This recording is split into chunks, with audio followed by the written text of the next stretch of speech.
లేదా బంధమేది కాదా ఎంతకీ తొలిగేదా ఓ చీకటి చరణు దాటేందుకే ఆపేకువే ఉంది నీ కోసమే అపార్థాలు తొలగించగా బతుకు జట్కా బండి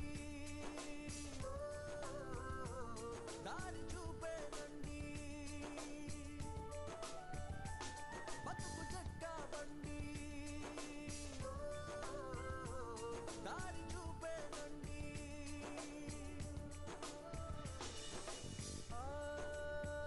కొలిమిలో ఇనుము కాలనిదే తెలియదుగా తనలో పదునెంతో నీ ఓటుతో మార్చుకో చల్ల చెదరైన నీ గూడు కళగా మరి నేడు అలసిన మనసుకు ఆసరందించే బతుకు జట్కా బండి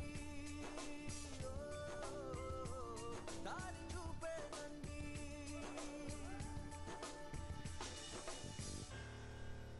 ఇది కథ కాదు జీవితం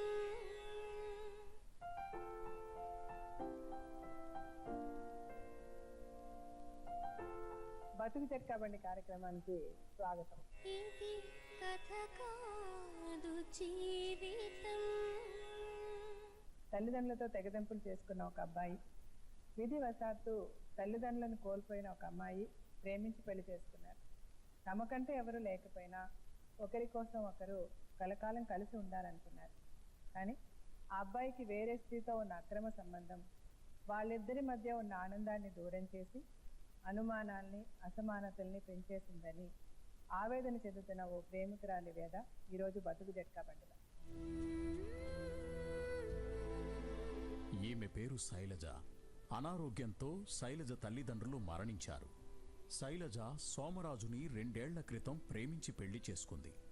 సోమరాజుకు చిన్న వయసులోనే తండ్రితో భేదాభిప్రాయాలు రావడంతో సోమరాజు తల్లిదండ్రుల్ని వదిలి వచ్చేశాడు. సోమరాజుకు ఫర్జానా అనే మహిళతో ఉన్న సంబంధం వల్ల సోమరాజు తనను ఉన్న ఒక్క కొడుకును సరిగ్గా పట్టించుకోవడం లేదు అని, 3వ నెల గర్భిణి అయిన తనను హాస్పిటల్లో చూపించడం లేదు అని, ప్రశ్నిస్తున్న తనను హింసిస్తున్న భర్తను మార్చి తనకు న్యాయం చేయమని బతుకు జట్కా బండిని ఆశ్రయించింది. తన ఆవేదనని మనతో చెప్పుకోవడానికి శైలజ ఇక్కడికి వచ్చింది.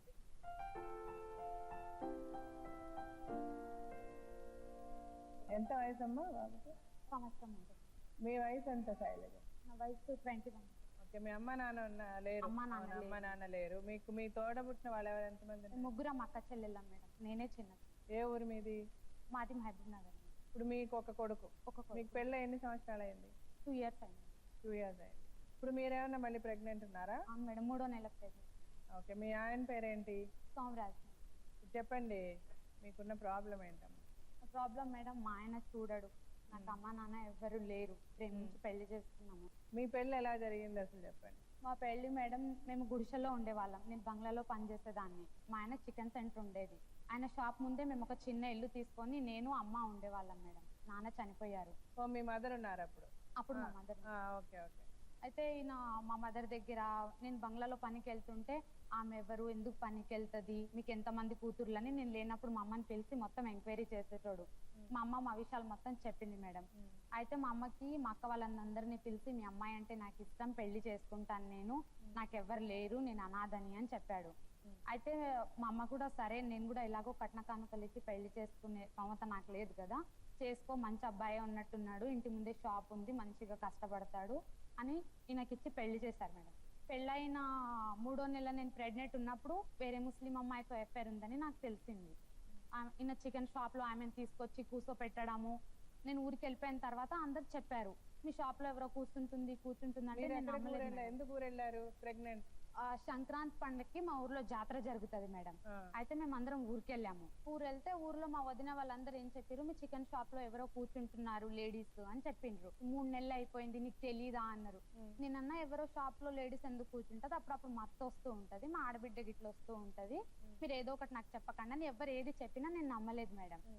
అయితే లేదు మీ అత్తకి మీ ఆడబిడ్డకి మేము గుర్తుపట్టామా, ఎవరు ముస్లిం ఆమె ఉంది, మీ ఆయన కంటే పెద్ద ఏజ్ ఉంటది, ఇంత 12-11 సంవత్సరాల ఎత్తు బాబు కూడా ఉంటాడు, వీళ్ళిద్దరు పొద్దున్నే భార్య భర్తలు లెక్క బండి మీద వస్తారు, ఆమె మీ భర్తకి ఇక్కడ చేయి పెట్టుకొని వస్తుంది, ఇద్దరు బండి మీద వచ్చి షాప్ నడిపించుకొని మళ్ళీ మధ్యాహ్నం షాప్ బంద్ చేసేసి వెళ్ళిపోయి మళ్ళీ సాయంత్రం ఇద్దరు కలిసే వస్తారు, 3 నెలల నుంచి జరుగుతుంది, నీకు తెలీదా అంటే నాకు తెలీదని నేను ఎవరు ఏది చెప్పినా నమ్మలేదు మేడం.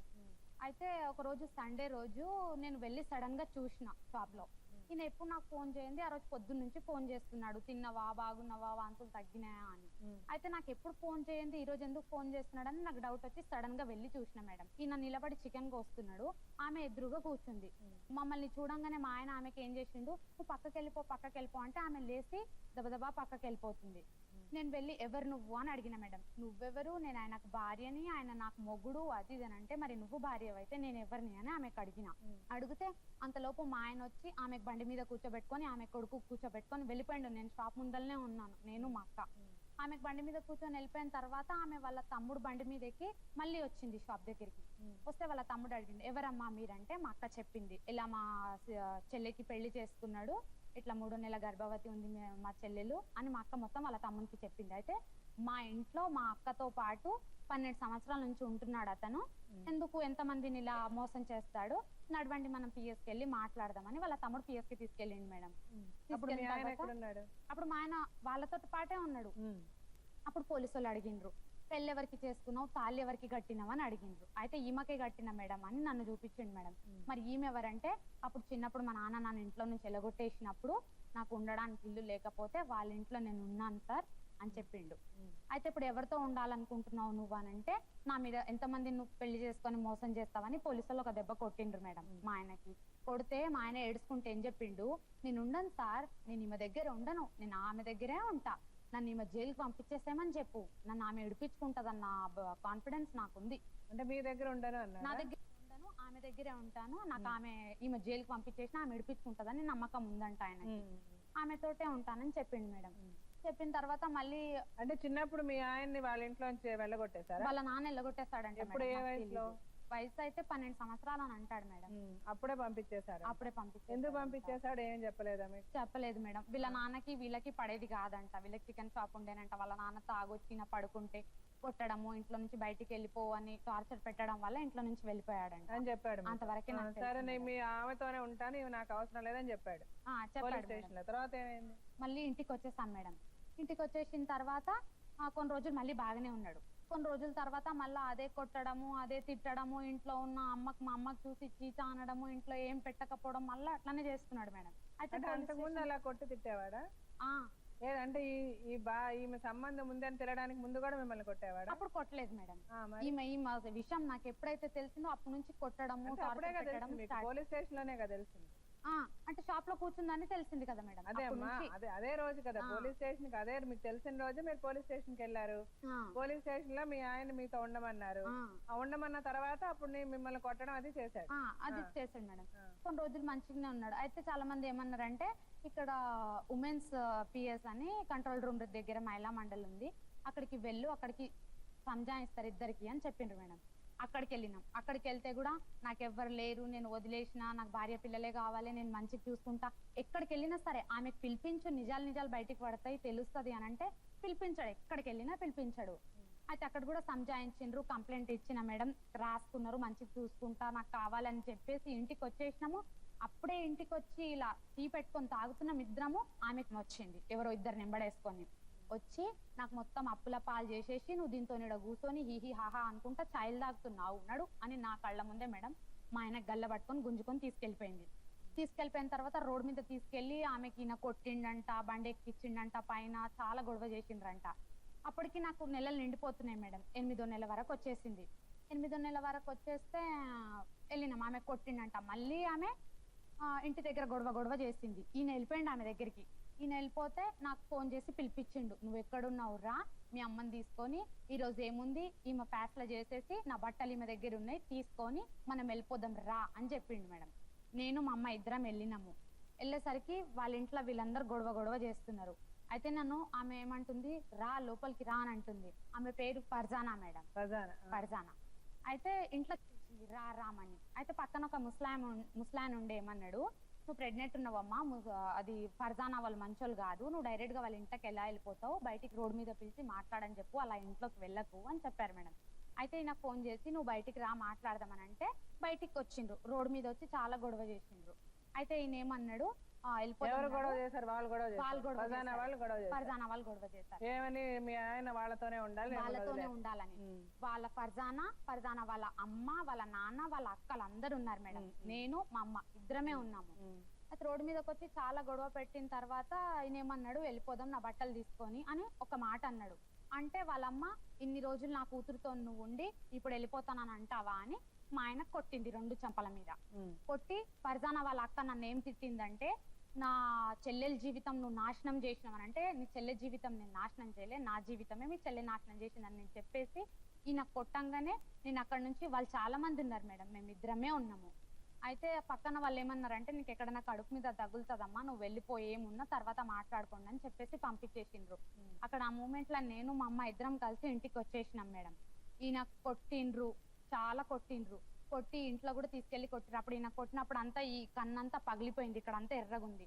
తర్వాత వకీల్ దగ్గరికి తీసుకెళ్ళిందంట, మీరు ఎక్కడ పెళ్లి చేసుకున్నారో నన్ను తీసుకెళ్ళని, మేము పెళ్లి చేసుకున్న ఆర్య సమాజ్కి వెళ్ళిండ్రంట ఇద్దరు.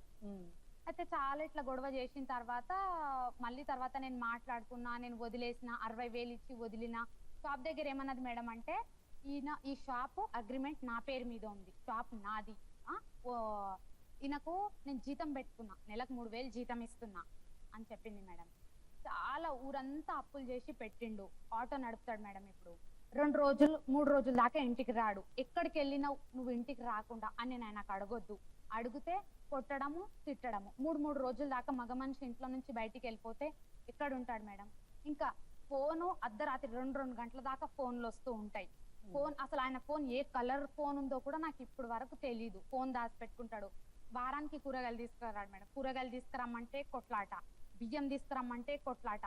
పిల్లగానికి మేడం నెల సూదులకి 3 నెలలు అయిపోయింది, ఇప్పుడు వరకు హాస్పిటల్ తీసుకెళ్ళలే. 3 నెలలు అయిపోయింది మేడం ప్రెగ్నెంట్ ఉన్నా. హాస్పిటల్ తీసుకెళ్ళు అని అంటే తీసుకెళ్ళడు. 2 రోజులకు తీసుకెళ్తా, 2 రోజులకు తీసుకెళ్తా. ఇంటి రెంట్ కట్టడు. ఈయన అప్పుల అందరు వచ్చి నాకు కొడుతున్నారు మేడం. మాకు తెలిసిన ఆమె దగ్గర మా పెద్దమ్మ అవుతుంది వరుసకి, ఆమె దగ్గర 25,000 తీసుకున్నాడు, 4 రూపాయల వడ్డీ లెక్క. 3 సంవత్సరాలు అయిపోయింది. ఆమె ఇంటికి వచ్చి నన్ను కొట్టింది మేడం. మొన్న ఎక్కడ పడితే అక్కడ పోలీస్ స్టేషన్లకు ఇచ్చింది. ఆమె కొడుకులు ఇంటి మీదకి వచ్చి నన్ను బెదిరిస్తుండ్రు. డబ్బులన్నీ తీసుకున్నాడు ఈయన. వాళ్ళు బాధలు పెడుతున్నారు నాకు మేడం. ఇంటి రెంట్ కట్టడు. ఇంటి రెంట్ 11,000 ఇవ్వాలి. మా అక్క దగ్గరికి వెళ్ళి 45,000 ఇప్పించిన. అప్పులు అయితే చాలా ఉన్నాయి మేడం. చాలా విపరీతంగా కొడతాడు. ఇప్పుడు అతను ఎక్కడ పని చేయటం లేదా? ఆటో నడిపిస్తున్నాడు మేడం. ఆటో రోజుకి ఎంత వస్తుంది ఆటో నడిపి? నాకు తెలీదు మేడం, చెప్పడు. ఆటో అతని సొంత ఆటోనా అద్దె ఆటోనా? సొంతమే అంటాడు కానీ ఫైనాన్స్ అని నాకు వేరే వాళ్ళు చెప్పారు. ఇప్పుడు ఇంట్లో ఏమి డబ్బులు ఇవ్వడు? ఇంట్లో ఏమి ఇవ్వడు. మీరు ఎక్కడన్నా పని చేస్తున్నారా? నేను పెళ్లి కాకముందు పని చేసిన మేడం. ఇప్పుడు ఎక్కడ చేయొద్దని, బాబు కూడా చిన్నగా ఉన్నాడు కదా అని. మరి ఎట్లా, మరి మీకు ఎట్లా గడుస్తుంది ఇంట్లో? తీసుకొస్తాడు. మొన్నటి దాకా అయితే 2 నెలల దాకా ఇంట్లో సరుకులు వెళ్ళలేదు మేడం. 2 నెలలు బయట వాళ్ళ ఇంట్లో తిని ఉన్నాను. బయట వాళ్ళ ఇంట్లో అంటే ఎవరి? బయట వాళ్ళంటే మా ఇంటి పక్కన ఒక తెలిసిన అక్క ఉంటది. మొన్నటి దాకా 1 నెల పని చేసిన. ఆ డబ్బులు ఉంటే ఆమెకి ఇచ్చి బయట తిన్నాను. ఏదైనా అంటే, నువ్వు ఉపాసం పడుకున్నావని నేను ఉపాసం పడుకోవాలా? నువ్వు ఏడుస్తున్నావని నీ కన్నీళ్ళు తుడుచుకుంటూ కూర్చోవాలా? నీ కడుపులో మండితే నువ్వు తింటావు, నా కడుపులో మండితే నేను తింటా. ప్రతి దానికి ఒకటే చెప్తాడు మేడం, నిన్ను చంపేస్తా, నీ ఫ్యామిలీ అందరినీ చంపేస్తా, నీ ఫ్యామిలీ అందరినీ చంపేస్తా. 2 రూమ్లు ఉన్నాయి మేడం మాకు. ఇట్లా గొంతు పట్టేసుకొని లోపల రూమ్ లోకి తీసుకోపోయి ఈ 2 లైనే ఉంటాయి కదా, వీడి దాకా గొంతులో వేసి తెరి నల్లి కిచ్కెలాకే మారదేతాం అని అంటాడు. నీకు ఇదే ఇంట్లో చంపేసి పాతి పెట్టేసినా ఎవ్వరికి అర్థం కాదు. ఎడిపోతావు నువ్వు, నీ గుండెల్లో రైళ్లు పరిగెత్తిస్తా. పోలీస్ స్టేషన్కి వెళ్తావా, మహిళా మండలికి వెళ్తావా, ఎక్కడికి వెళ్ళినా నీకు న్యాయం జరగదు. అంటే ఆయన ఇష్టం వచ్చినట్టు ఎట్లా తిరిగినా మీరు అడగకూడదు, అంతేనా? అడగకూడదు మేడం. అదే వదిలేసినా అని అంటాడు. మరి నువ్వు వదిలేసినప్పుడు, నువ్వు తప్పు లేనప్పుడు మరి నాకు తెలియాలి కదా నువ్వు వదిలేసినావని. నాకు ప్రూఫ్ చేపి అంటే ప్రూఫ్ చేపియాడు మేడం. ఫోన్ దాచి పెట్టుకుంటాడు. మొన్న అంటే ఇప్పుడు మీ ఇద్దరి మధ్య గొడవలు ఎట్లా వస్తున్నాయి? అతన్ని మీరు అడుగుతారు, ఇంటికి ఎందుకు రాలేదు, లేదా ఇంకా ఆవిడతో సంబంధం ఉందా, ఎవరితో ఫోన్లు మాట్లాడుతున్నావు, ఇలా మీరు అడిగినప్పుడల్లా అతను మిమ్మల్ని కొడతాడు. కొడతాడు. ఇంట్లో ఏం తీసుకురాడు మేడం. ఏదైనా తీసుకురా అంటే గొడవ పడతాడు. పిల్లోడికి హాస్పిటల్ తీసుకెళ్ళంటే గొడవ పడతాడు. నన్ను హాస్పిటల్ తీసుకెళ్ళంటే గొడవ పడతాడు. ఆగు, లేవు, ఏం చేయాలి? రెంట్ కట్టి, ఇంటి రెంట్ ఓనర్ వచ్చి గొడవ చేసి పోయిండంటే నేను కట్టను, ఒక రెంట్లో ఉండి రెంట్ కట్టుకోండి అంటారు మేడం. నేను కట్టను రెంటు. అప్పులు అయితే చాలా ఉన్నాయి మేడం. అప్పుల వాళ్ళందరూ వచ్చి నన్ను బాధ పెడుతుండ్రు, నన్ను కొడుతుండ్రు, అదే నా బాధ. సరే ఇప్పుడు అతను పిలిచి మాట్లాడదామ్మా.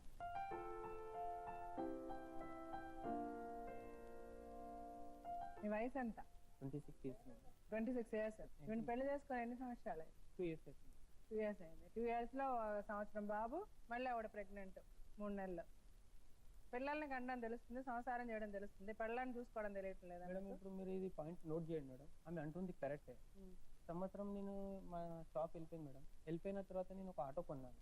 అతను ప్రెగ్నెన్సీ ఉంటుంది, డబ్బులు ఎక్కడ లేకుండా నేను మమ్మీ డాడీ నుంచి దూరం అయిపోయాను. అయితే ఆమెకి 50,000 ప్రెగ్నెంట్కి అయింది మేడం. ఆటో అమ్మేసినాను నేను. అమ్మేసి ఆమె డెలివరీకి పెట్టాను. డెలివరీకి 50,000 అయిందా? ఎందుకంటే 10 days బాబు ఐసీయూలో ఉండే మేడం. ఎందుకంటే కొద్దిగా ఐసీలో ఆమెకు బాబుకు బేబీకి ఫిట్స్ వచ్చింది. అయితే డాక్టర్ అన్నారు 10 days మినిమం పెట్టాలి కంపల్సరీ అని చెప్పాను. సరే సార్ ఎంత డబ్బులు అయితే నేను పెడతానని చెప్పాను. ఫస్ట్ ఏమైంది మేడం అంటే అలా మమ్మీ ఉండే. అలా మమ్మీ ఉన్నప్పుడు అలా మమ్మీ క్యాన్సర్ ఉండే మేడం. అలా మమ్మీ క్యాన్సర్ ఉన్నప్పుడు వీళ్ళకి మాట ఇచ్చాను నేను పెళ్లి చేసుకుంటాను అంటే. మా చెల్లె పెళ్లి ఫస్ట్ అయిపోయింది. అయితే మా డాడీకి అన్నాను నేను ఇట్లా బయట ప్రేమ అన్నకి ప్రేమించాను, నేను పెళ్లి చేసుకుంటాను అంటే మా డాడీ అన్నా నేను రానియను, నువ్వు బయటనే చూసుకో, ఏది చూసుకున్నా, నాతోటి నీకేం సంబంధం లేదు. అంతకుముందు నాకు ఒక అఫేర్ ఉండే మేడం. ఆ అఫేర్ మీరు 12 ఏళ్ల వయసు అప్పుడే ఇల్లు వదిలి పంపించేశారు మిమ్మల్ని మీ ఇంట్లో. అది ఆమె చూడలేంది ఎలా చెప్పగలుగుతారు మేడం? నువ్వు చెప్తేనే నాకు తెలుసు. ఏమని చెప్పాను నీకు? నువ్వే చెప్పినావు కదా బొంబాయి వెళ్ళిపోయినా నేను చాలా ఏమని చెప్పినా? అమ్మాయి చెప్పింది వినండి. నేను అదే నేను ఏం చెప్పినా? ఇంకొకటి నువ్వు బాబు 10 days ఉన్నాడని చెప్పా కదా, బాబు మీద అబద్ధం చెప్పకు. బాబుది బ్లడ్ ఖరాబ్ ఉంది, అప్పు ఇవ్వండి అని అప్పు తీసుకొచ్చి తిన్నాడు. 10 days లేడు బాబు. 10 days లేడు. ఫస్ట్ మాట్లాడితే ముందు ఉండండి. 12 ఏళ్ళప్పుడు మీ ఆయన్ని పంపించేశారు, ఊర్లు తిరిగారని చెప్పారు మీరు. అది ముందు అడగండి. నువ్వు చెప్పలే నాన్నమ్మ దగ్గర పెరిగిన 12 ఏళ్ల వయసులో మా నాన్న నన్ను ఎల్లగొట్టేసిండు అని. ఏమని చెప్పి అదే ఆమె చెప్పి మళ్ళీ ఏమైనా చెవుడా నీకు? ఆమె చెప్తుంది కదా. ఆ టైంలో స్కూల్లో ఉండే మేడం. అరే ఆవిడ అడిగింది ముందు విను. నువ్వు చెప్పలేదా? నేను చెప్పలే ఆ మాట. మా నాన్న తాగొచ్చి నన్ను టార్చర్ పెట్టేటాడు, కాళ్ళతో తన్నేవాడు, అవేం చెప్పలే నేను. అవేం చెప్పలేదా? సరే అవేం చెప్పకుండా ఆవిడే చెప్తుంది. ఇప్పుడు నేను నా స్వయంతో నేను చెప్పలే కదా. నా డేట్ ఆఫ్ బర్త్ గురించి మీరు చూడండి మేడం. కావాలంటే నా 10th సర్టిఫికేట్ మీకు తెచ్చి నేను హ్యాండ్ ఓవర్ చేస్తాను మీకు. ఆ టైంలో నేనైతే స్కూల్లో ఉండే. ఆ స్కూల్ ఫోటో తీసుకొచ్చి ఇతను చూపించాను. ప్రూఫ్ లేదు మేడం. బాబుకి సంవత్సరం అయిపోయింది, బర్త్ సర్టిఫికేట్ తీసుకురాడంటే తీసుకురాడు. మాతో పాటు రేషన్ కార్డు దిగమంటే దిగడు మేడం. రేషన్ కార్డు దిగడానికి ఎందుకు భయపడుతున్నాడు నాకు అర్థం కావట్లేదు. రేషన్ కార్డు ఇక్కడ లేదు కదా మేడం. ఆల్రెడీ నేను ఎంఆర్ఓ ఆఫీస్ లో కనుక్కున్నాను. ఆధార్ కార్డు తీయచ్చు, ఇంకా సర్టిఫికేట్ తీయచ్చు. అయితే కొద్దిగా నేను ప్రాబ్లమ్స్ వల్ల నేను తీయలేదు మేడం. ఎందుకంటే నేను పేరు లేట్ పెట్టాను మేడం. బాబుకి పేరు చాలా లేట్ పెట్టాను. రేషన్ కార్డు కావాలంటే మేడం బాబుకి ఆడపిల్లలకు పెరిగిపోయింది ఇంత జుట్టు. అందరు తిట్టేవాళ్ళు. జుట్టు 11వ నెలకు తీసిండు, పేరు సంవత్సరం అయిన తర్వాత పెట్టిండు. ఏం చేయలేదు మేడం. బాబుకు అసలు ఒక్క వస్తువు కూడా పెట్టలేదు. అన్న పుట్టినప్పుడు 4 టీ-షర్ట్లు తీసుకొచ్చిండు మేడం. అంత చుట్టూ పక్కన పిల్లగాడు ఉంటే పిల్లగాని బట్టలు అడుక్కొని వేసుకుంటున్నా. ఓ పెళ్ళైన కాడ నుంచి 2 చీరలు ఇప్పియలేదు మేడం. మొన్న వాళ్ళ అమ్మనే ఫోన్ చేసి తిట్టింది, చీరలు కట్టమని చెప్పు, చీరలు ఇప్పిమని చెప్పు అని. నేను వేసుకున్న డ్రెస్లు అంతా మంది ఇచ్చినవే మేడం. వాళ్ళ దగ్గర అడుక్కొని బట్టలు వేసుకుంటానే ఏమన్నా చిన్నపిల్లనా మేడం? పైన ఒక కలర్ కింద ఒక కలర్ వేసుకోవడానికి. ఇప్పుడు మేడం ఆమె కష్టం చేస్తలేదని అంటుంది మేడం. అమ్ముంటే అమ్మకు అడగాల, నాన్నుంటే నాన్నకు అడగాల, అన్నలుంటే అన్నకు అడగాల. నేను నీతో కాక ఎవరితో చెప్పుకుంటా? అయితే అస్సలు పట్టించుకోడు మేడం, నన్ను అస్సలు పట్టించుకోడు. చూడండి మీరు చెప్పండి మీ స్టోరీ. బేబీ డెలివరీ అయిపోయింది. మీరు పెళ్లి అయినప్పటి నుంచి చెప్పండి. మీరు మీ ఇంట్లోనే ఉన్నారు, మీ అమ్మా నాన్న మిమ్మల్ని పంపించలే, పంపి మీరు ఇల్లు వదిలేసి అట్లా వెళ్ళలే మేడం. మీరు అనాథగా ఉన్నారని ఆమెతో చెప్పలే, చెప్పలేదు, ఏం చెప్పలేదు మీరు. సో మీరు మీ అమ్మా నాన్నతోనే ఉన్నారు. మీ చెల్లి పెళ్ళయింది, మీ చెల్లి పెళ్ళైన తర్వాత మీకు పెళ్లి చేస్తా అన్నారు. అప్పుడు మీరు ఈ అమ్మాయిని ప్రేమించాను, ఈ అమ్మాయిని చేసుకుంటానని చెప్పారు, అంతేనా? అప్పుడు మీ నాన్న మీకు నాకు సంబంధం లేదు, నువ్వు పో అని చెప్తే నువ్వు ఈ అమ్మాయిని చేసుకున్నావు. కోర్టు నుంచి ఇంకా మా డాడీ రెగ్యులేషన్ లెటర్ బి తీసుకొచ్చాడు. భూమి ఇది ఇచ్చేది, ప్రాపర్టీస్ లో నీకేం లేదు, నీ బతుకు నువ్వే బతుకు అని చెప్పారు. డెలివరీ అయిపోయిన తర్వాత ఇతను సంపాదించలేదు. అలా చెప్పిన తర్వాత మీరు మీ నాన్న దగ్గర నుంచి వేరుపడి ఈవెన్ పెళ్లి చేసుకున్నారా? మేడం పెళ్లికి ముందు చెప్పారు, చెప్పాను. మీ అమ్మ నాన్నతో విడిపోయానని చెప్పాను. ఆమెకు బి తెలుసు మేడం. మా చెల్లె మ్యారేజ్ బి అలా ఇంటి ముంగట ఉన్నప్పుడే నిన్నే తీసుకొచ్చి పెట్టాను. ఫస్ట్ నేను వీళ్ళతోటి నేను పరిచయమైన 2 years తర్వాత మ్యారేజ్ చేసిన. ఫస్ట్ వీళ్ళు ఒక గుర్తలో ఉంటుండే, ఒక చిన్న ఇంట్లో ఉంటుండే. వాళ్ళకు ఒక వీళ్ళ అమ్మకు ఒక రూమ్ తీసుకొచ్చున్నాను. నడిపించిన తర్వాత ఇంకా వాళ్ళ అమ్మ క్యాన్సర్ ఉండే, అన్న తమ్ముడు ఎవరు లేకుండే. ప్రతి రోజు అంటే వారానికి ఒకసారి హాస్పిటల్ నేను తీసుకెళ్తుండే. అయితే డబ్బులు అయితే పెట్టే నాకు అంత శక్తి లేదు. మనదే మనకు కష్టం చేసి తినంతకే మనకు ఎక్కువ ఉంది. సరే అని వాళ్ళ అమ్మ నా అమ్మ కన్నా ఎక్కువ వాళ్ళ అమ్మకి చూసి నేను మన లీలాఫర్ హాస్పిటల్ ఉంది కదా, నేను తీసుకెళ్తుండే. క్యాన్సర్ నా చేతితోటే టాబ్లెట్స్ ఇస్తుండే, అడగండి వాళ్ళ అమ్మ కావాలంటే. సరే ఓకే, తర్వాత దాని తర్వాత మేడం ఇప్పుడు ఈమె ప్రెగ్నెంట్ అయిపోయింది. ఇంకొకటి నాకు కష్టం చేస్తున్నాడు, ఇతనికి పాలు రావు మేడం. 9 ప్రూవ్ అని మేము డాక్టర్ దగ్గర వెళ్ళాం మేడం. ఇతనికి పాలు వస్తలేవు, మొత్తం పాలు తాపిస్తే ఎలర్జీ వచ్చేస్తుంది బాబు. కానీ ఇతనికి నేను హాస్పిటల్ వెళ్ళిన తర్వాత అక్కడ ఏమన్నాడంటే అతను డాక్టర్, నేను ఒక పౌడర్ రాసిస్తాను, పాల పౌడర్, బాబుని తాపించాను. ఏ పౌడర్ అంటే 9 ప్రూవ్ అని ఒక పాలు ఉంటుంది, 550 ఉండదు. వారానికి 2 డబ్బాస్ అయితే మేడం, 2 డబ్బాలు 10 నెలల వరకు తాపించాను. ఒక్క దినం తప్పి ఒక్క దినం బాబు రైస్ తినడు, సెర్లాక్ తీసుకొచ్చి ఇస్తాను మేడం ఆయనకి. ఇప్పుడు ఈమె అప్పు ఉందని అంటుంది. ఈమె పెద్దమ్మ దగ్గర నా మ్యారేజ్ కాకముందు నా చికెన్ సెంటర్ ఉండే, ఆ టైంలో నేను అప్పు తీసుకున్నాను ఆమె 25,000. ఎందుకంటే నేను కొద్దిగా సర్దపట్టలేకపోయినందుకే నేను ఆయనకు బ్యాలెన్స్ కట్టలేకపోయాను. ఇప్పుడు నేను కష్టం చేయండి, నీ ఇల్లు ఎట్లా నడుస్తుంది? ఇంటి కిరాయి మేడం, వాళ్ళ అమ్మ క్యాన్సర్ ఉన్నప్పుడు, ఇతనికి ప్రెగ్నెంట్ ఉన్నప్పుడు ఒక్క రెంట్ నేను ఆపిన 5,000. ఈ నెల రెంట్ తో కలిపి ఈ 11,000 మేడం మొత్తం. ఈ నెల ఇంకా ఈ ఇప్పుడు నెల నేను కలిపి. వచ్చేది 15 కరెంట్ మేడం. బిల్ ఇవ్వడు, ఇంకా నాకు కరెంట్ ఇంకా కట్ వచ్చేది చేసేస్తారు. డేట్ ఇంకా 3 డేస్ నాకు బ్యాలెన్స్ ఉంది, అందులో నేను కవర్ చేస్తాను. సరే ఇప్పుడు అంటే నువ్వు చాలా కరెక్ట్ గా ఉన్నావు, తప్పంతా ఆవిడదే. తప్పని అంటేలే మేడం, ఆమె ఏం చెప్పిందో అదే మేము చెప్తున్నాం మేడం. కాదు ఇప్పుడు ఆమె చెప్పిన మీ ఎఫ్ఐఆర్ ఆ ఫర్జానా ఆ కథ ఏంటి, ఆ స్టోరీ ఆ స్టోరీ ఫస్ట్ ఉండే మేడం, ఇప్పుడు నాకు అతను ఏం సంబంధం లేదు. ఎప్పుడు స్టోరీ ఉండింది అది? అది నా మ్యారేజ్ కాక ముందు మేడం. ఆల్రెడీ అతనికి చెప్పేసాను, నాకు ఇట్లా మా డాడీ నేను ఎప్పుడు పిలిస్తే మా డాడీ వాళ్ళ దగ్గర నేను వెళ్ళిపోతాను. ఎందుకంటే కొద్ది మా డాడీ కోపం వల్ల మీ దగ్గర ఉన్నాను. నీకు ఎంత నేను నీ దగ్గర ఉన్నానో, ఎంత నీకు నెలకు కడతాదో, నువ్వు నెలకంతా నువ్వు తీసుకో. అంటే ఇప్పుడు మీ డాడీతోనే చివరి వరకు కలిసి ఉన్నాను అని అన్నారు మొన్న, ఈమెను పెళ్లి చేసుకునే ముందు వరకు. ఈ మధ్యలో ఫర్జానా ఎప్పుడు వచ్చింది, ఆవిడ దగ్గర ఎందుకు ఉన్నారు? లే మేడం, అప్పుడు లేకుండే ఈమె అప్పుడు లేకుండే. మా డాడీ కన్నా ఫస్ట్ ఆల్ ఉండే. మా డాడీకి నాకు బిజినెస్ తో గొడవ అయింది ఎప్పుడు? ఒక 2 years బ్యాక్ మేడం. మీకు పెళ్ళి అయ్యి 2 years అయిందండి ఆవిడ. ఇది గొడవ అయిన 5-6 days కి మేము మ్యారేజ్ చేసుకున్నాం మేడం. అంటే మీ డాడీకి మీకు గొడవ పెళ్లి విషయంలోనే అయిందని చెప్పారు ఇప్పుడు కొంచెంసేపు ముందు మీరు మాట్లాడినప్పుడు. ఈ మాట చెప్పిన మళ్ళీ ఇప్పుడు మళ్ళీ కొత్తగా మళ్ళీ నా డాడీకి నాకు పడేది కాదు, అందుకే నేను వెళ్ళి ఫర్జానా దగ్గర ఉన్నానని చెప్తున్నారు. అదెప్పుడు ఇదెప్పుడు? నువ్వు చెప్పే దాంట్లో పొంతన ఉండాలా? లే మేడం, అది ఫస్ట్ ఫర్జానా దగ్గర నేను ఉన్నప్పుడు మా డాడీకి నాకు ఏం సంబంధం లేకుండే. అవును, అప్పుడు అంటే మీ డాడీ దగ్గర నుంచి విడిపోయినట్టే కదా లెక్క. విడిపోయిన తర్వాత మళ్ళీ వెళ్ళిపోయినా నేను ఇంటికి. ఎప్పుడు వెళ్ళిపోయావు? నేను మా డాడీ తెలిసిన తర్వాత ఆ రోజే మళ్ళీ మా డాడీ పిలిచిపోయాడు నాకు. మళ్ళీ నువ్వు ఇట్లా తప్పులు చేయకంటే సరే అని చెప్పాను. చేసిన తర్వాత మళ్ళీ నాకేమన్నా మా చెల్లె పెళ్లి ఉండే మేడం, చెల్లె పెళ్లి అయ్యే వరకు ఆగాలి. సరే అయ్యా, మళ్ళీ మీ నాన్నతో దెబ్బలాడి మళ్ళీ తిరిగి వెళ్ళిపోయావు. ఫర్జానా దగ్గర ఎందుకున్నావు? 12 ఏళ్ళు నా దగ్గర ఉన్నాడని చెప్పిందంట కదా. లే మేడం, అసలు ఫర్జానా దగ్గర లేనే లేవు. ఈవెన్ పెళ్లి చేసుకున్న తర్వాత ఆమెకి వాళ్ళ ఊర్లో వాళ్ళందరూ నువ్వు ఆ చికెన్ షాప్ లో ఆవిడ తీసుకొచ్చి కూర్చోబెట్టుకొని రోజు ఆవిడ వచ్చి వెళ్తుందని చెప్పారు. అప్పుడు ఆవిడ ఉందా నీ చికెన్ షాప్ లో?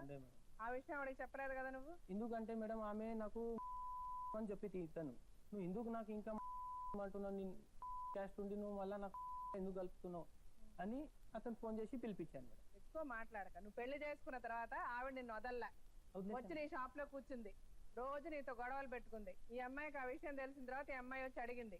పోలీస్ స్టేషన్కి వెళ్ళారా? వెళ్ళాను మేడం. ఎవరు పోలీస్ స్టేషన్ తీసుకెళ్లారు నిన్ను?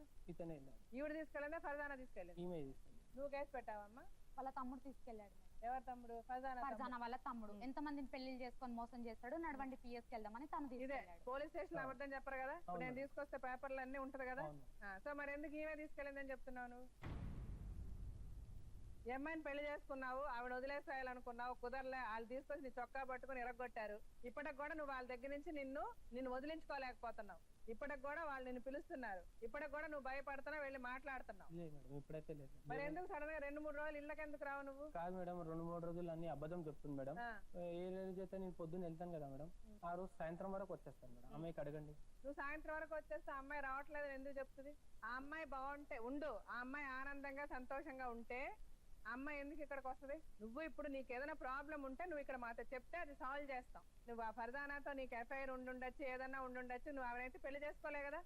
నువ్వు చేసుకోనప్పుడు, ఈవెన్ పెళ్లి చేసుకున్నప్పుడు న్యాయపరంగా చట్టపరంగా వాళ్ళ దగ్గర నుంచి నీకు ఏదైనా కష్టం ఉంటే నువ్వు చెప్తే ఆ కష్టం నుంచి నేను ఎలా తప్పించాలో నేను చెప్తాం. ఇప్పుడైతే వెళ్తలేను మేడం. మరి ఇప్పుడు నీకున్న ప్రాబ్లం ఏంటి? ఎందుకు ఆవిడ నువ్వు చూసుకోవటం లేదు? మేడం నేను సరిగ్గానే చూసుకుంటాను మేడం. ఆమె ఏమంటుంది, హాస్పిటల్ వెళ్దామంటే 2 days టైం అడిగినాను మేడం. నేను 2 days లో అంటే ఆమె ఏమన్నది, నేను చూపిస్తాను, అది ఏం చూపిస్తావు అని అడిగినాను. ఇది చూపించింది మేడం అంతే. ఏది చూపించింది? ఇప్పుడు జట్కా బండి తీసుకొచ్చింది. ఆమెనే అన్నది మేడం, నేను జట్కా బండి నీకు తీసుకెళ్తాను. కానీ ఇప్పుడు నువ్వేమంటున్నావు అంటే నేను అన్ని మారిపోయాను, అన్ని వదిలేశాను, నాకేమీ సంబంధం లేదు, నా భార్యను నేను జాగ్రత్తగా చూసుకుంటా, కానీ ఆవిడే అనుమానం పడుతుంది, ఆ అనుమానం ఆవిడ పడకుండా చూడండి అని అంటున్నావు. అంతేనా? కానీ ఆమె అంటుంది మేడం నేను డైవర్స్ ఇచ్చేస్తాను కదా. ఆమె ఎందుకు నిన్ను డైవర్స్ అడుగుతుందంటే అందుకే అడుగుతుంది. నువ్వు ఆమెను మనిషిగా చూడలే. నువ్వు ఇప్పుడు సడన్ గా మారిపోయానంటే ఆవిడ నమ్మాలి కదా. ఆవిడ నమ్మడానికి ఆవిడకి ఏ విధంగా నమ్ముద్ది? అందుకే ఇక్కడికి వచ్చింది. ఇప్పుడు ఆ నమ్మకాన్ని కలిగించాలంటే మేము కలిగించాలి. మేము ఆ నమ్మకం కలిగించాలంటే మేము చెప్పినట్టు నువ్వు చెయ్యాలి. చేస్తావా? వాళ్ళ అక్క కూడా వచ్చింది.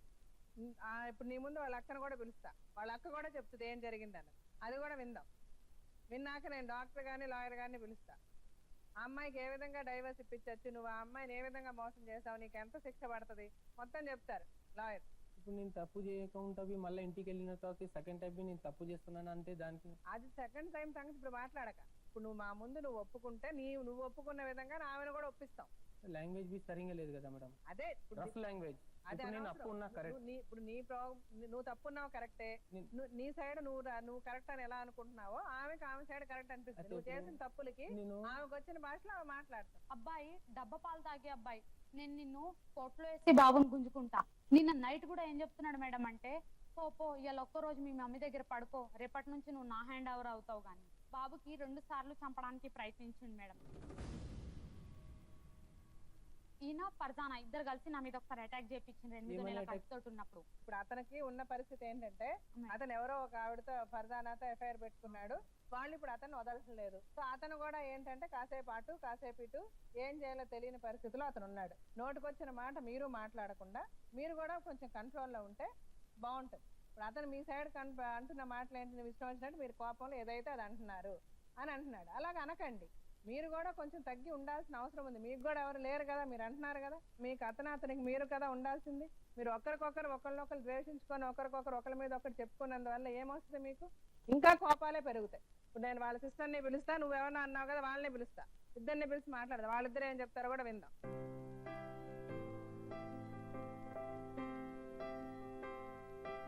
మీ పేరు? అనుష. మీరు ఎక్కడ ఉంటారు? మెహదీపట్నంలో ఉంటాను.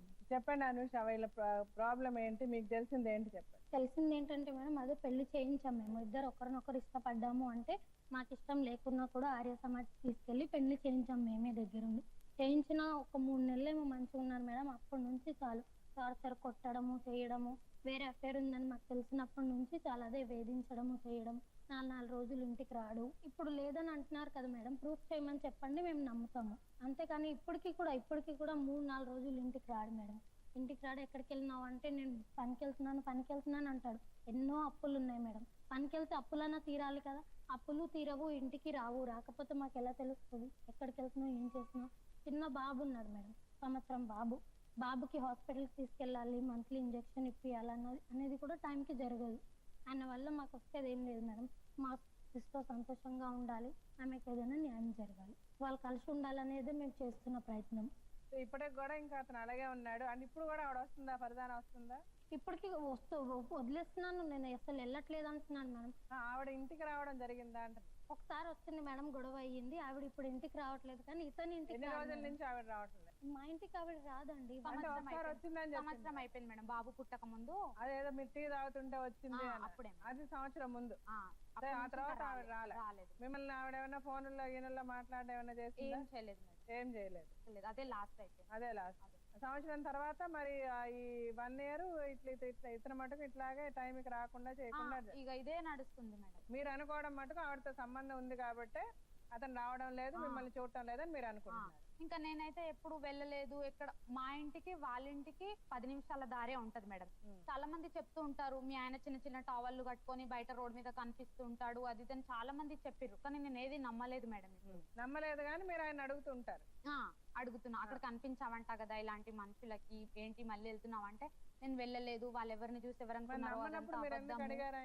ఇప్పుడు మేడం ఫస్ట్ అడిగేదాన్ని మేడం, ఇప్పుడు ఈ మధ్య అసలు ఆ టాపికే నేను తీయట్లేదు. కావాలంటే అడగండి.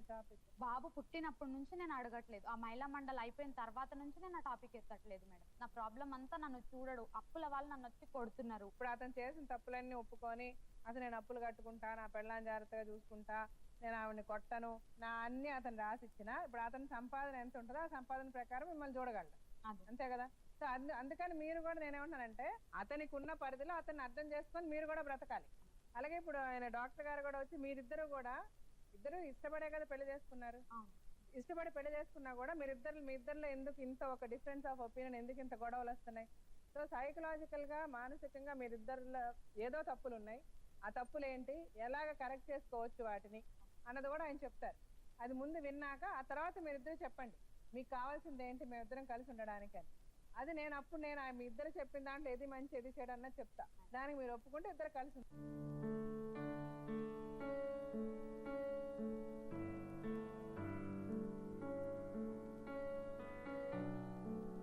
శైలజ సోమరాజు వీళ్ళిద్దరు స్టోరీ విన్నారు కదా.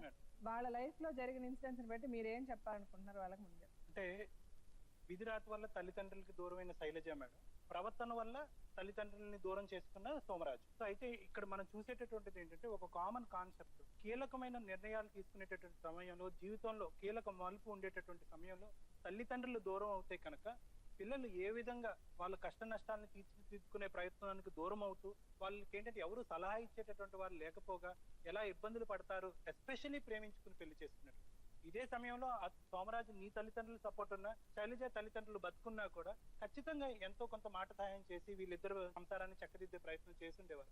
సో ప్రధానంగా మనకి ఇక్కడ కనిపిస్తుంది ఏంటంటే టోటల్ గా ఐసోలేట్ అయినటువంటి ఇద్దరు ప్రేమికులు, కంప్లీట్ గా ఏకాకి అయినటువంటి ఇద్దరు ప్రేమికులు.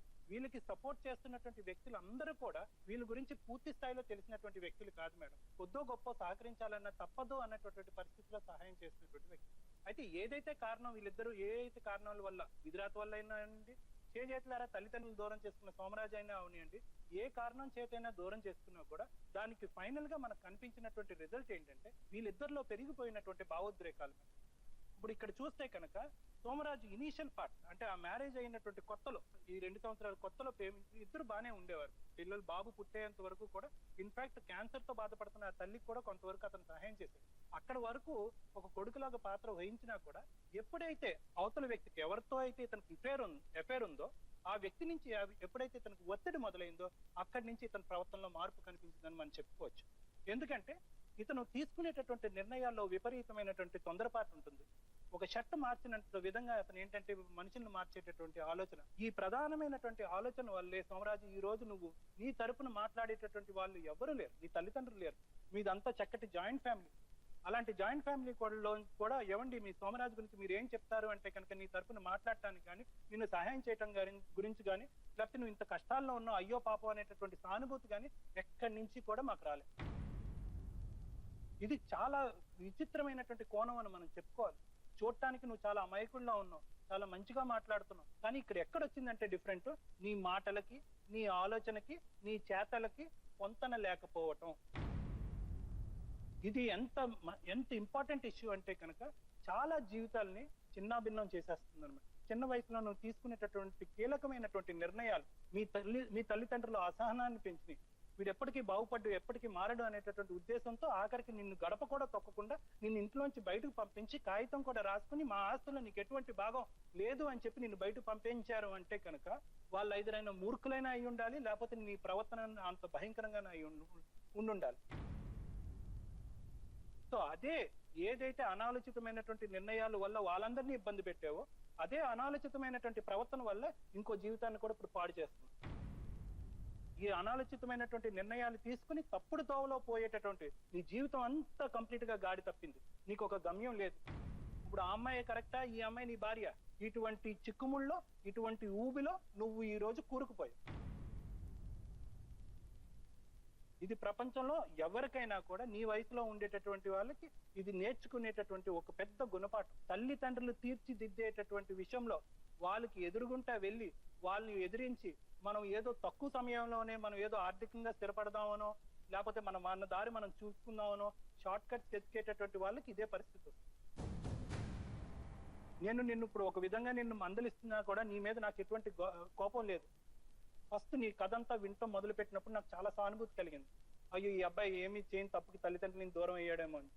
తర్వాత నెమ్మదిగా నీ కథంతా కూడా జీర్ణించుకునే కొద్దీ ఇక్కడ నీకు ఎక్కడో అనాలోచితమైన నిర్ణయాలు ఇప్పటికే కూడా ఏం డిలే అవ్వలేదు. ఇప్పటికైనా కూడా నీ జీవితాన్ని నేను ఇక్కడ చెప్పేది ఏంటంటే మేడం, ఫస్ట్ అతని క్యారెక్టర్ అతన్ని ఇంప్రూవ్ చేసుకుంటే, అతని పర్సనాలిటీని అంటే ఇంట్రోస్పెక్షన్ అని మనం అంటా ఉంటాం. నేను ఎక్కడ తప్పు చేశాను, ఇంతమంది మనుషులు నన్ను ఎందుకు చేదరించుకుంటున్నారు, నన్ను ఎందుకు అసహించుకుంటున్నారు, ఎందుకు నన్ను దూరం పెట్టారు, ఎందుకు నేను పెళ్లి చేసుకున్నా కూడా ఒక భర్తగా కానీ ఒక తండ్రిగా కానీ నేను ఎందుకు పాత్ర వహించట్లేదని ఇంట్రోస్పెక్షన్ చేసుకుంటే కనుక తర్వాతే భర్త పాత్రలోకి కానీ తండ్రి పాత్రలోకి కానీ అతను వెళ్ళగలడు. వితౌట్ ఇప్పుడు పైన చెప్పేటటువంటి నేను మారిపోతాను, ఇంకెప్పుడు కొట్టను, ఆ అమ్మాయిని వదిలేసాను, ఇక్కడితో మనం సుఖంగా ఉందాము అనేటటువంటి పొడి పైన మాటలు ఆ అమ్మాయి మనసులో నమ్మకాన్ని చేకూర్చలేవు. నిన్ను చిన్నప్పటి నుంచి పెంచి ఇంత పెద్ద చేసినటువంటి తల్లిదండ్రులకే నీ మీద నమ్మకం లేదు. సరే, ఆ నమ్మకాన్ని అంతా పక్కన పెట్టి ప్రేమించాను కాబట్టి ఆ అబ్బాయిని పెళ్లి చేసుకుంటాననే ఉద్దేశంతో ఆ అమ్మాయిని ఎదురుగుంటా వచ్చి జస్ట్ ఒకే ఒక మాట, నమ్మకం అనేటటువంటి ఒక మాటతో నీకు దగ్గర అయింది. ఆ అమ్మాయి పరిస్థితి ఇప్పుడు ఏంటి? పోలీస్ స్టేషన్ చుట్టూ తిరగటమా?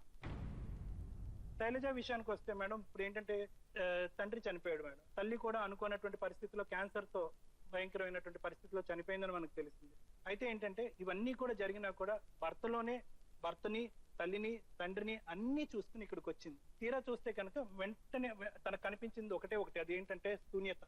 అటువంటి పరిస్థితుల్లో ఏంటంటే ఇప్పుడు తన ఇన్సెక్యూరిటీ మాట పక్కన పెట్టండి, కడుపులో ఉండేటటువంటి బేబీ, ఇప్పుడు బయట కనిపిస్తున్నటువంటి బాబు పరిస్థితి ఏంటి అన్నటువంటి క్వశ్చన్ మార్క్ తన మనసులో ఇప్పుడు కాదు కదా, రానున్న సంవత్సరాలు కూడా ఉంటుంది. అయితే ఇప్పుడు ఇతని బాధ్యత ఎంత ఎక్కువ పెరిగిపోయిందంటే, సోమరాజు యొక్క బాధ్యత తన ఇన్సెక్యూరిటీ తీయటమే కాకుండానే పిల్లలు తండ్రిగా కూడా తను ఎలాగ మంచి పాత్ర, అంటే సమాజం అంతా కూడా నమ్మేటటువంటి ఒక మంచి పాత్రలో అతను ఎప్పుడు ఎలాగ జీవించగలడు అనేటటువంటి విషయాన్ని మనందరికీ చెప్పగలిగితే కనుక ఖచ్చితంగా వీళ్ళిద్దరు ఒకటవ్వచ్చు, హ్యాపీగా ఉండొచ్చు, సంతోషంగా ఉండొచ్చు. ఫస్ట్ ఇలా మీ వయసులో ఉన్న ఈ ప్రోగ్రామ్ చూస్తున్న అందరికీ నేను చెప్పదలుచుకుంటున్నది ఒకటమ్మా, ఆల్రెడీ ఒక బిడ్డను కన్నారు, ఇన్ని కష్టాలు ఇన్ని ఫేస్ చేస్తున్నారు, రెండో బిడ్డ అవసరమా మీకు? ఆ మాత్రం ఆలోచన చేయరా మీరు? ఇప్పుడు మీ ఫస్ట్ చైల్డ్ మీరు పుట్టినప్పటి నుంచే గొడవలు కదమ్మా వీళ్ళకి. మీకు ఆ మాత్రం తెలియదా? మీరు రెండో బిడ్డను ఎందుకు కంటున్నారు? ఎవరిని, ఏ దేశాన్ని ఉద్ధరించడానికి, దేశంలో ఎవరిని ఉద్ధరించడానికి కంటున్నావు? ఇప్పుడు మీరు యాక్చువల్గా ఇతని బిహేవియర్ అంటే, ఇతను యాక్చువల్ గా ఇంట్లో గొడవలు పడి వచ్చేసిన దగ్గర నుంచి ఇంకొక ఎఫ్ఐఆర్, ఆవిడ అది నడపడం, అన్నేళ్ళు ఉండడం, ఆ తర్వాత లవ్ చేయడం, పెళ్లి చేసుకోవడం, ఎక్కడికక్కడ అది వదిలేసుకుంటాడు అనుకున్నాడు. వాళ్ళు మామూలుగా వదలలే, ఇరగొట్టారులేండి, అలా రోడ్ల మీద పెట్టి ఇరగొట్టారు. ఇప్పుడు pre marital affair and extra marital affair, మీకు అఫైర్ ఉందని మీరే ఒప్పుకుంటున్నారు, కానీ మ్యారేజ్ అయిన తర్వాత కూడా అఫైర్ కంటిన్యూ చేస్తున్నారా లేదా, అది ఒప్పుకుంటున్నారా మీరు? అఫైర్ ఇంకా అసలు కలవట్లేదు ఆమెతోని. అట్లాంటప్పుడు బాగా చూసుకోవచ్చు మీరు. లేదు కొట్టి తిట్టి అట్లా చేసినారనుకోండి, ఆమె ముందే ప్రెగ్నెంట్ లేడీ, చాలా సివియరిటీ ఉంటుంది. ఈ కొడుతున్న దానికి, ఆమెను ఇట్లా హింసిస్తున్న దానికి అతనికి లీగల్ గా, ఆమె న్యాయపరంగా చట్టపరంగా వెళ్తే ఎంత శిక్ష పడుతుంది? రేపు అతను డైవర్స్ ఇవ్వాలని అతని దేనికి ఎంటైటిల్డ్ అది చెప్పండి ముందు, అది అర్థం చేయండి. శిక్ష అసలు కొట్టడానికైతే మీకు అసలు నో ఎస్కేప్ ఫ్రమ్ పనిష్మెంట్ నుంచి మీరు తప్పుకోలేరు. డొమెస్టిక్ వైలెన్స్ కేసు పెట్టవచ్చు, దాని తర్వాత ఐపీసీ సెక్షన్స్, టోటల్ 4 years మీరు ఖచ్చితంగా ఇమ్మీడియట్ గా అరెస్ట్ అవుతారు. డీవీసీకి అయితే అసలు ఎస్కేప్ లేదండి. ఇప్పుడు 498 it's little they are considering, but డీవీసీకి చాలా స్ట్రిక్ట్ గా అరెస్ట్ అయ్యి ఇంకా 4 years totally he can be punished up to 4 years. For example ఇతను నిజంగా మారిపోయి అంతా మారిపోయి ఇప్పుడు మనకి రాసిచ్చి వీళ్ళు దీనితోనే ఉంటానన్నప్పుడు అతనికి వాళ్ళ దగ్గర నుంచి వస్తున్న ఈ థ్రెట్, ఎక్స్టర్నల్ థ్రెట్ నుంచి వస్తుంది, ఇతనికి ఏ విధంగా మనం సెక్యూర్ చేసి వాళ్ళకి అసలు ఏం రైట్స్ ఉన్నాయి? అసలు if they are not married, అసలు ఆమె భార్య కానప్పుడు రైట్ ఉండదు ఆమెకి, ఈయనకు కూడా ఏమి అబ్లిగేషన్ ఉండదు. సో ఇప్పుడు చెప్పు, నువ్వు కావాలి అని అనుకుంటే నువ్వు చేయాల్సిన తప్పులన్నీ ఆవిడ చెప్పుద్ది, అది మళ్ళీ నీకు నేను చెప్తా. ఆవిడ చేస్తున్న తప్పులేంటి, ఆవిడలో ఏం మార్పు రావాలి చెప్పు. మార్పులు ఏం లేవు మేడం, ఫస్ట్ నాది ఏది బ్యాక్గ్రౌండ్ ఉండే కదా, అది మొత్తం ఆమెకు తెలిసిపోయింది. 1 year నుంచి ఏం లేదు. ఇంటికి వస్తే మేడం ఏం ఉండదు మేడం, వాళ్ళ అక్క ఇంటికి వస్తుంది, కావాలంటే వాళ్ళ అక్కకి పెడకండి, ఎప్పుడన్నా అక్కలక్క ఇంట్లో వస్తుంది, వాళ్ళు వచ్చి ఒక 2-3 days ఉంటే అంటే ఓమంట, నేను ఉండి ఓమంట, వాళ్ళ అక్క ముంగట్నే అన్నం పెట్టది, నాకు ఇష్టం ఉంటే పెట్టుకోవాలి, గిన్నెలు దోమంటే నేను దోమను మేడం. ఆమె ఎప్పుడన్నా బ్యాడ్ సిచ్యువేషన్ లో ఉంటే నేను దోమతా, బట్టలు బి తోమనా, ఆవిడ హెల్త్ బాగోకపోతే నువ్వు చేస్తా. నువ్వు ఒక జగలన్న దగ్గర ముక్కు రాసుకుంటా, నువ్వు పడి నువ్వు చేయాలంటే నేను నాతోటి అది కాదు. సో ఇప్పుడు నీకు ఇంట్లో ఆవిడ ఒక భార్యగా నువ్వు బయట కష్టపడి వస్తావు, ఇంట్లో కావాల్సిన సామాన్లన్నీ నువ్వు కొనుక్కొస్తావు, వాళ్ళకి కావాల్సినవన్నీ నువ్వు చూస్తావు, ఆవిడ ఒక భార్యగా ఇంటిని శుభ్రంగా ఉంచుకొని నీకు టైంకి తిండి పెట్టి నీ పిల్లలు జాగ్రత్తగా చూసుకుంటే చాలు. ఇల్లు శుభ్రం పెట్టుకుంటే చాలు, తిండి బి అంతా ఏం అవసరం లేదు. తిండి లేకుంటే మనం హోటల్ నుంచో బయట నుంచో తీసుకొని ఇద్దరం తింటాం, ఏ రోజు అయితే ఉండలేదో ఆ రోజు కాల్ చేసి చెప్తే నేను బయట నుంచి తీసుకెళ్తాను, అంటే వాళ్ళ అక్కకి బి అడగండి, తినే దాంట్లో ఉండేదన్నా ఏం లేదు. ఇప్పుడు నేను బయట ఎక్కడన్నా బయట ట్రాఫిక్ లో ఉండిపోయినా, బండిలో ఉన్న ఫోన్ లేపలేను అనుకో, నువ్వు పక్కగా నువ్వు ఎక్కడో ఉన్నావు, అలా లేదు 3-4 రోజులు అసలు ఇంటికే రావంటే ఎక్కడికి వెళ్తావు? 3-4 రోజులు ఆటోలోనైతే మేడం, 3-4 రోజులు కాదు మేడం, ఎప్పుడన్నా నేను పొద్దున్న 5 గంటలకు వెళ్తే మధ్యాహ్నం 11 గంటలకు వచ్చేస్తాను, 1000 రూపీస్. ఇంకా సాయంత్రం వెళ్ళి డీజిల్ ఖర్చు ఇల్లు ఖర్చు చూసుకొని వచ్చేస్తాను. 9 గంటలకు ఇంట్లో ఉంటాను మేడం. మధ్యలో నాకు అప్పులు ఉన్నప్పుడు, రెంట్ కట్టేది ఉన్నప్పుడు, అప్పుడు 2 డేస్ నేను కష్టపడాను మేడం. డే నైట్ 4000 తీసుకొచ్చి ఇతనే చేతికి ఇచ్చి ఆమె రెంట్ కట్టింది. ఇప్పుడు ప్రీవియస్లీ 5000 బ్యాలెన్స్ ఉంది మేడం. ఈ నెలది అది నువ్వు అదే మాట్లాడక, ఆవిడ నువ్వు 2 రోజులు 3 రోజులు ఇంటికి రావు అంటుంది. అప్పుడు ఎక్కడికి వెళ్తావు? లే మేడం, నేను 2 రోజులు రాలే మేడం. ఆ రోజు లక్క ఉండే, ఎందుకంటే మా ఇంటికి ఒక పాస్టర్. సరే, ఇప్పుడు నేనేమంటానంటే, నువ్వు ఇంతకు ముందు 2 రోజులు రాలేదా 3 రోజులు రాలేదా వదిలేసి, నువ్వు 2 రోజులు 3 రోజులు ఇంటికి రాకుండా ఉండడాలు అలాంటివి నువ్వు చేయకూడదు. నువ్వు అలాగా నువ్వు ఇంటికి రావటం లేదంటే ఆమెకి చెప్పాలి, నేను ఈ రోజు నేను ఇంటికి రావట్లే, పలానా కారణంతో రావట్లే, లేవు 2 రోజులు నేను రాను, నువ్వు ఇలా చూసుకో, నీకేం కావాలి అని చేసేసి నువ్వు రావు. నిజాలు చెప్పుకొని ఆమెతో పలానా కారణంగా పలానా ఇదిగా నేను రావట్లేదు అని చెప్పి అలాగా పద్ధతిగా ఉంటావా? ఇంకా నాకు 2 ఇల్లు లేదు కదా మేడం, పద్ధతి ఉండే నా ఇల్లు వెళ్తావా? లే మేడం, 2 రోజులు పోయినందుకు చెప్పండి. 2 ఇల్లు అదే ఆవిడ ఉన్నప్పుడు, ఫర్దానా ఉన్నప్పుడు అట్లా వెళ్ళేవాడు. అప్పుడు వెళ్ళినా మేడం, ఇప్పుడైతే అది లేదు. ఇప్పుడు లేదు కాబట్టి వెళ్ళాం, కరెక్ట్ గా టైం ఇంటికి వస్తావు. ఒకవేళ నైట్ లేట్ అట్లా ఏదైనా కొంచెం ఒక రోజు లేట్ అయింది అది అంటే కూడా ఆవిడకి చెప్తావు, ఫోన్ చేసి చెప్తాను. ఇప్పుడు మీరు మాట్లాడినవన్నీ మీరు రాసి ఇవ్వాలి, సరేనా? ఇప్పుడు మీరు కూడా అతను చెప్పినట్టుగా ఇంటికి అతను టైంకి వస్తాడో, 1 గంట లేట్ వస్తాడో, 1 గంట ముందు వస్తాడో, అతను డబ్బులు సంపాదించాలి కదా, బయటకు వెళ్ళి అతను ఏదో చేసి సంపాదించి వస్తాడు. సో మీరు కూడా ఊరికనే అనుమానపడి మాట్లాడితే నువ్వు అక్కడికి వెళ్ళావు ఇక్కడికి వెళ్ళావు దాంతో ఉందా అని మీరు మాట్లాడదు. సో ఇవన్నీ మనసులో పెట్టుకొని మంచిగా ఉండడానికి ప్రయత్నించాను. ఫస్ట్ నువ్వు ఇంతవరకు ఆమెను హింసించిన దానికి ఒక సారీ చెప్పు నా ముందు. మంచిగా చూసుకుంటాను మేడం. కొట్ట నీకు అమ్మాయితో చెప్పు, నాతో కాదు. మంచిగా చూసుకుంటాను. అంటే ఏం కావాలి, నాకు మాత్రం ఎవరున్నారు, నువ్వు తప్ప.